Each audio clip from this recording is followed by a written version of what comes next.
There we go. Can you hear it now? Gotcha. Sorry about that. Yeah. All right.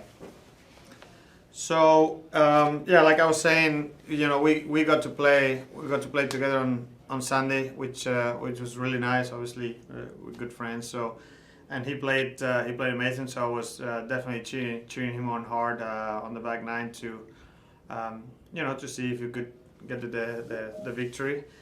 But yeah, I think once you get into a playoff, it's always tricky. But I think they both played great, both Harris and Joaco. And unfortunately for Joaco, he just felt a little bit short. But like I told him, he had a great week, and that's what he should take out of it.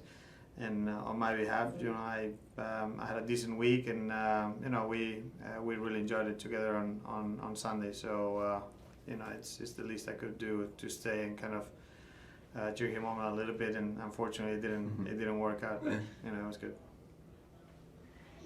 Joaquin, can you talk us through the emotion of the playoff last week and how great it is to have a friend like Sergio to stay there with you and be cheering you on?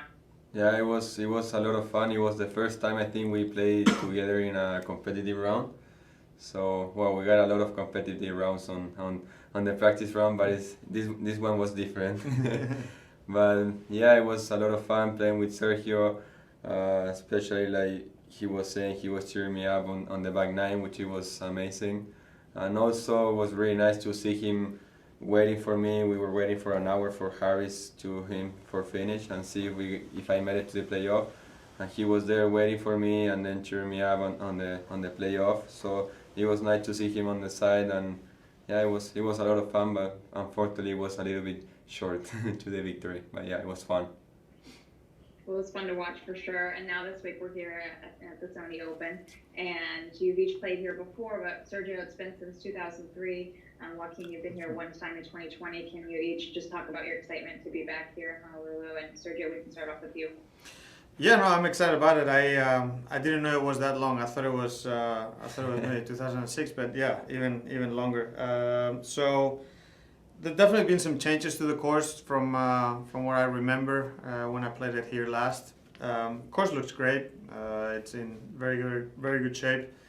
Much firmer than Kapalua was last week.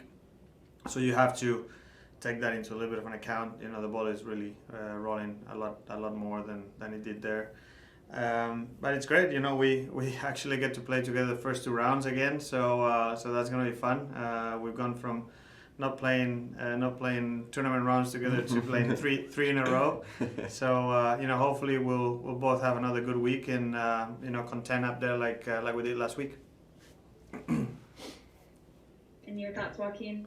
Yeah, my first time here was last year, and I felt that the course is a lot of fun. You gotta move the ball a lot, and also just really windy. And yeah, I mean it's a little different than what we played last week. That it was hilly and wide, and now it's more narrow. We don't hit many drivers off the tee, and yeah, it's gonna be fun playing with Sergio again for another 2 more days, and hopefully be up there on the weekend. We'll get started with questions here. We're going to start with Brian Lacker, Golf Digest. Hey, Jaco, nice playing last week. Just a question, if you could maybe update us on Rafita and kind of where everything stands with your cousin and so forth. Yes, so I went back to Chile for 2 or 3 weeks, and I was able to meet him for the first time, and it was amazing. Just looking back, all the support that I received from the tour, especially from Mexico, from Unifin, that they give away like $100,000 to Rafita. So it was amazing to watch that, and now that we are almost there, we got like 97% of our goal, that is like 2.1 million. So I'm really happy to be helping him out and see how he's getting all the support from all the people here on the PA Tour. Great, thanks.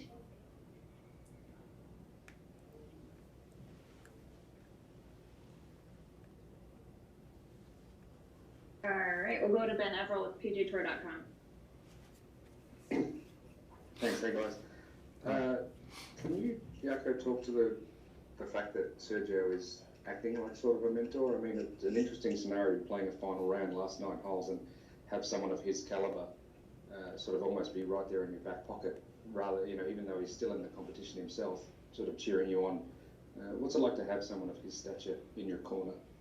Yeah, I mean, for me, it's more like he's a friend, of course, and being able to play with him on the course and be able to enjoy more the round. That, I mean, it looked like more like a friend round instead of like more like a competitive round. So it was nice to have him especially on the back nine where I needed some motivation and needed to make some more birdies. And yeah, he was there. Obviously, he was playing his whole tournament too, but he was supporting me a lot, and it was a lot of fun. And I would love to see one day us two playing for the tournament. That would be fun.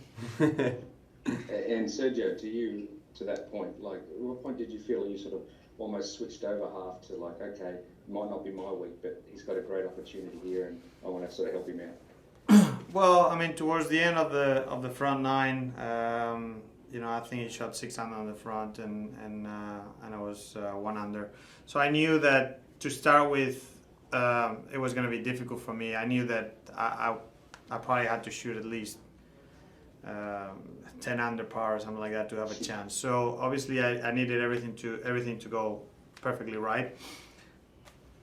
So once I wasn't able to really haul out many putts on the front and only shot 1 under, I knew that I could still have a great week and finish nicely, which we did. But I knew that my chances of winning were pretty much gone.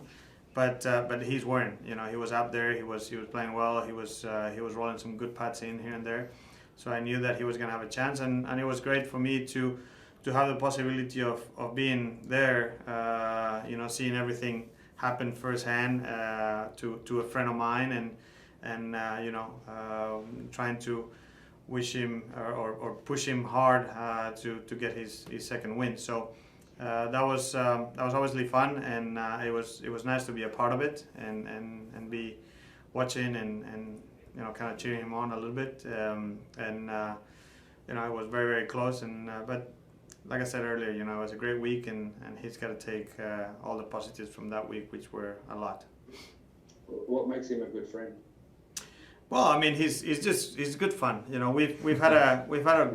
We've had a very good connection since we met each other. When he played our AJGA tournament, he won it 2 years in a row, and we met each other. Obviously, then he was a lot younger and he was a lot shyer.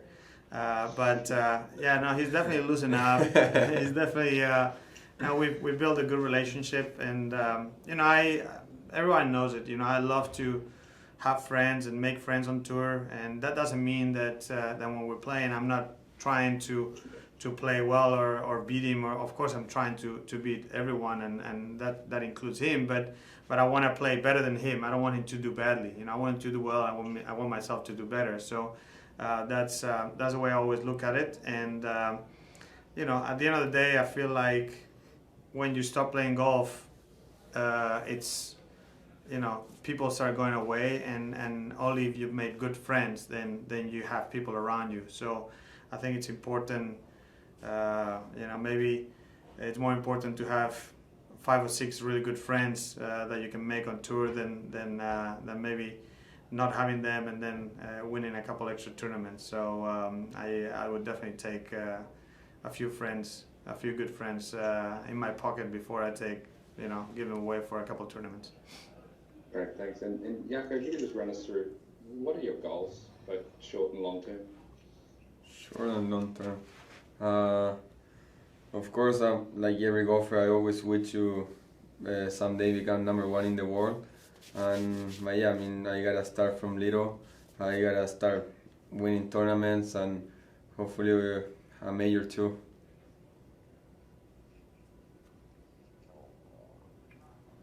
All right. Great. Thank you, Ben. Thank you. All right, guys. At this time, I'm going to turn it over to our friend Herman, and he's going to go through a few questions in Spanish. All right. Thank you, Laura.